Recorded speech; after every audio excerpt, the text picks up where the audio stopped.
Hello, welcome students. Welcome back to the course of computer graphics and multimedia CAPOL 208. I am SENTHIL. So now we are seeing the unit 5. So already in the last sessions we saw about um, the animations, about the images. So what are the different kind of images are there? So bitmap images. So its advantages and the different file formats for images, we saw that. So this session, so we are going to see about the principles of animation. Yes, we'll see about that. So principles of animations. So these are the 12 principles of animations available. So before that, so what is animation? I'll tell you. So animations are created from a sequence of still images. So each image is slightly changed from the previous one with respect to one or more objects in the image. The images are then, so they are displaying rapidly in succession so that the eye is fooled into perceiving continuous motion, so due to the persistence of vision. So this is the tendency of the eye and brain to continue to perceive an image even after it has disappeared. So like this one is animation is working.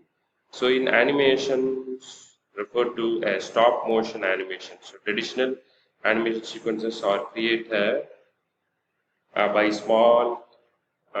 by two types of artists. The lead artist or experts who draw those frames where major changes takes place within the sequence called the keyframes. So while the assistants draw a number of frames in between the keyframes, the process is called the tweening. So apart from this, so we can see, so what are the uses of animations, where they are using it. So animation so involves the movement of still hand drawn pictures, so something that doesn't seem to occur naturally. Maybe in the olden days, so cartoons and all, you can see the animations. So now graphics games, a lot of improvement was done, and it increases the interest of the viewer and can create lasting impressions. By adding the appearance of movement to an inanimate objects, the resulting image simulates the emotion and builds excitement. So animation is therefore a widely used in the entertainment industry. It is also at the heart of most computer games for making graphics more realistic and exciting or engaging. So different types of animations also there. So cell animations. So cell animation is term. There's a term from traditional animation. Cell comes from the word celluloid, a material that made up barely motion picture film and refer to transparent piece of film that is used in hand-drawn animations. So animation cells are generally layered one on top of the other to produce a single animation frame.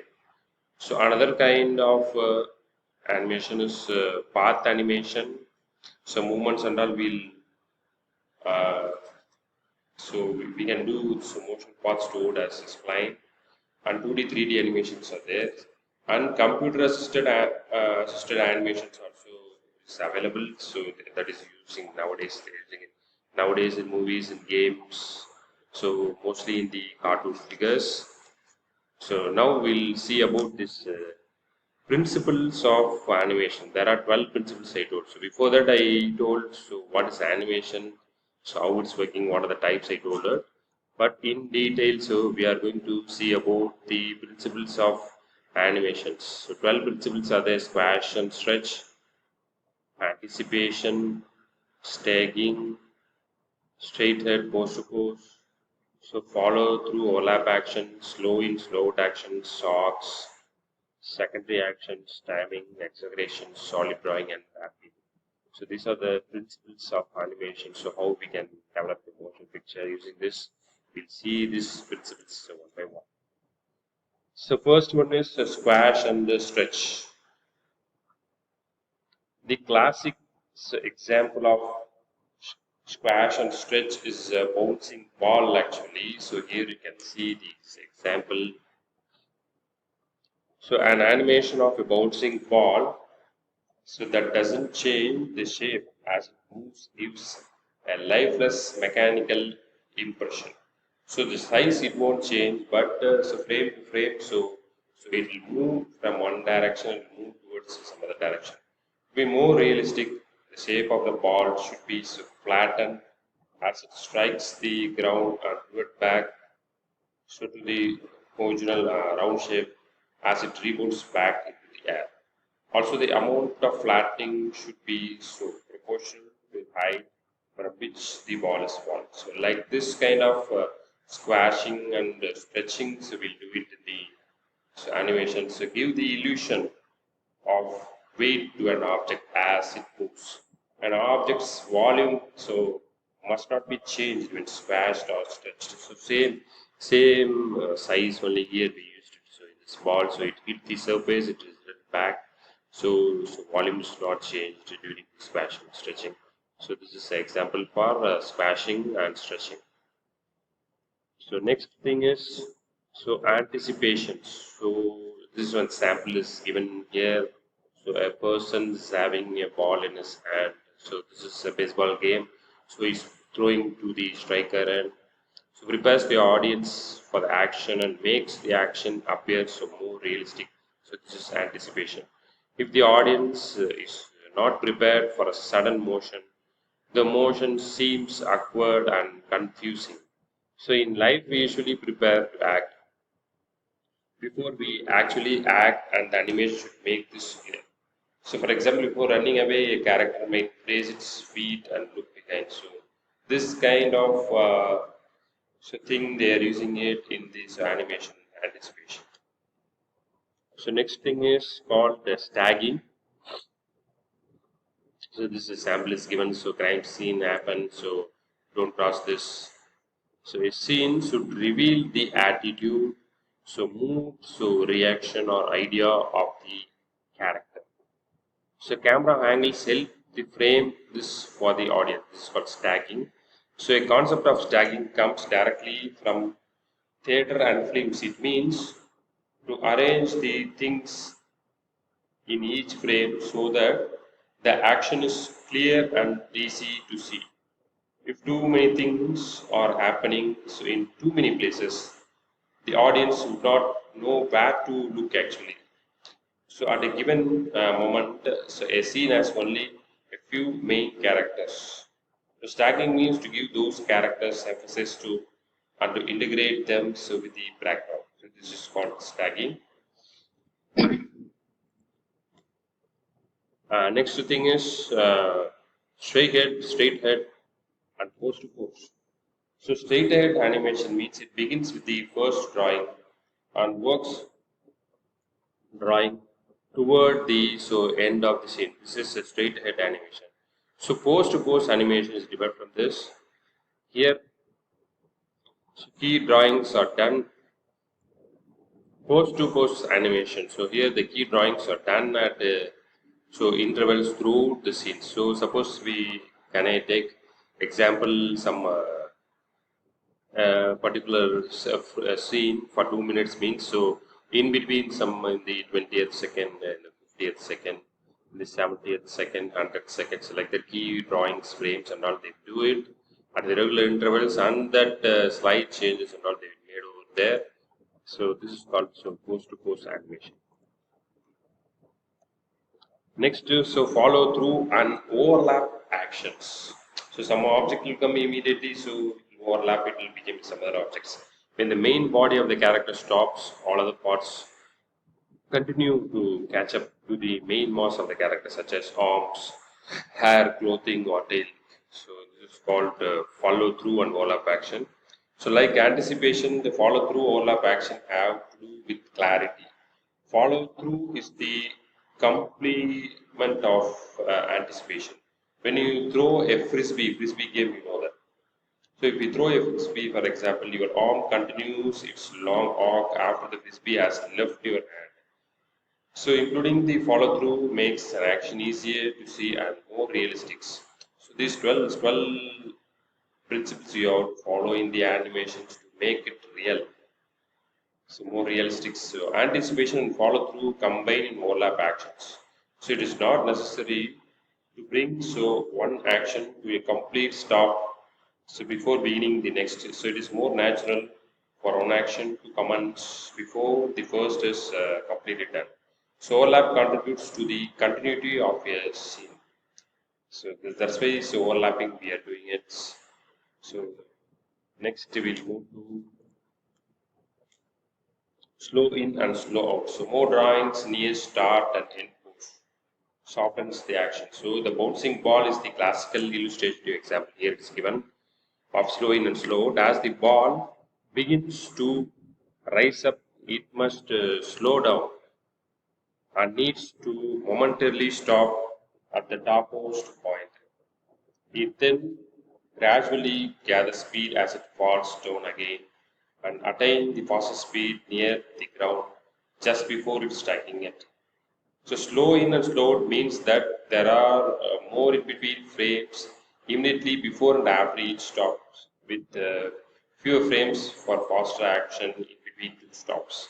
Slow in slow out contributes to realism because in the real world, that is how the objects move. For example, when a person is in a position of rest, seated in a chair, to begin moving and gather momentum, take a bit of time. So to bring the realistics, so we have to use the slow in so in between the frames.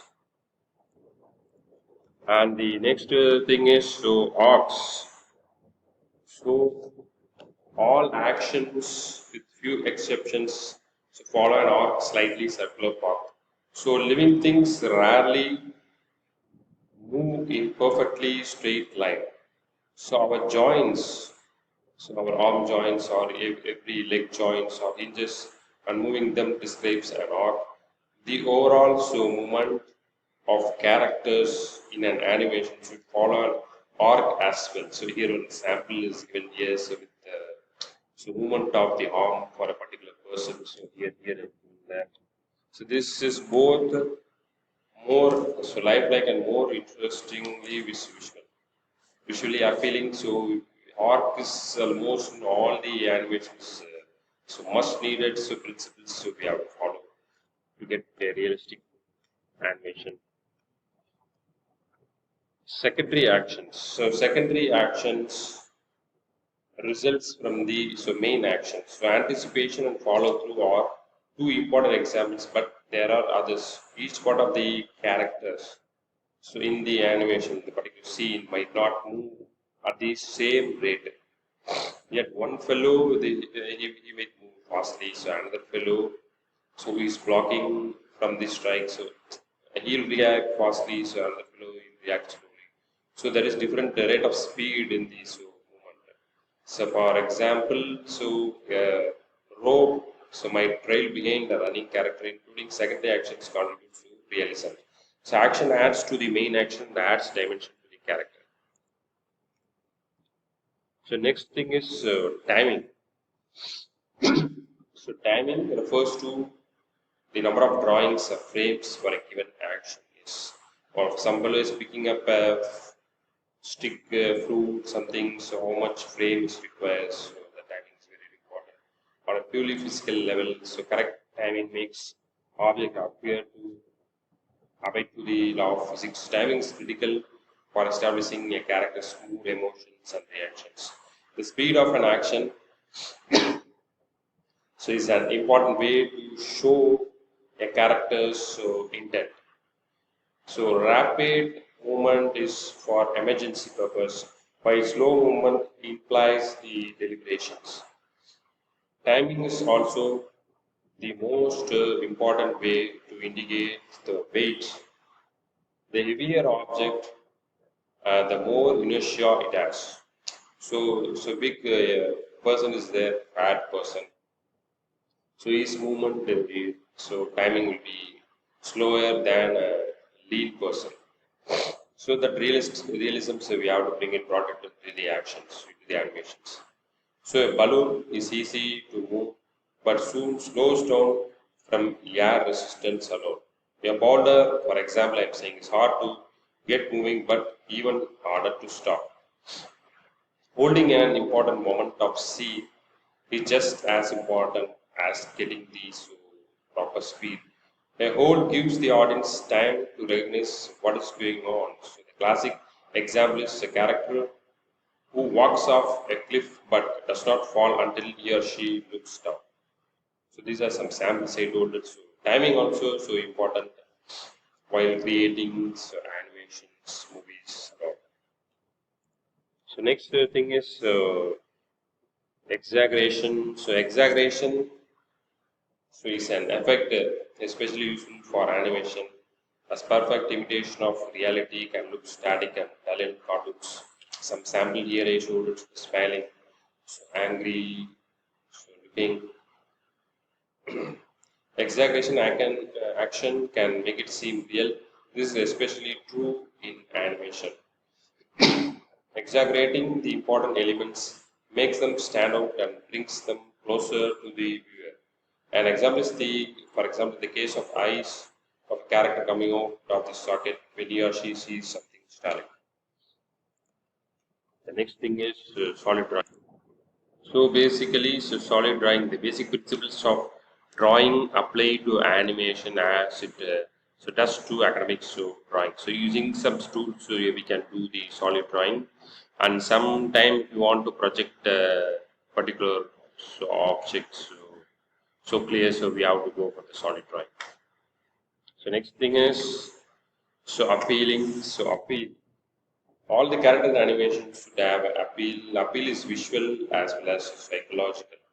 So characters that are visually intriguing are more likely to hold an audience's attention than the characters whose appearance is predictable. So appeal includes an easy to read design, clear drawing, and personality development to capture the audience interests. So these are the main key principles of animation. Suppose you are going to develop a animation video or game or anything. So all these 12 actions, all these 12 principles you have to keep in mind. So wherever required, so you have to include all these 12 actions. For example, so squashing, stretching, so anticipation, so stacking, so post to post, follow through, overlap action, slow in, slow out, so arcs, so secondary actions, timing, exaggerations, appealing, and solid drawings. So these things are very important to develop. So animation things. So these things actually developed by the animators at Disney Studios. So I think everybody know about the Disney Studios, the famous animations company doing a lot of done already a lot of animation movies, so graphical movies. They serve as guidelines to make animation more realistic and appealing to an audience. So these 12 things, if you follow, so your animation picture seems to be realistic, and the audience they like it most.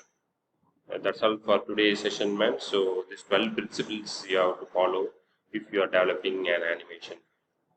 So in next class we will see about some video compression techniques and video broadcasting standards. So thank you, students.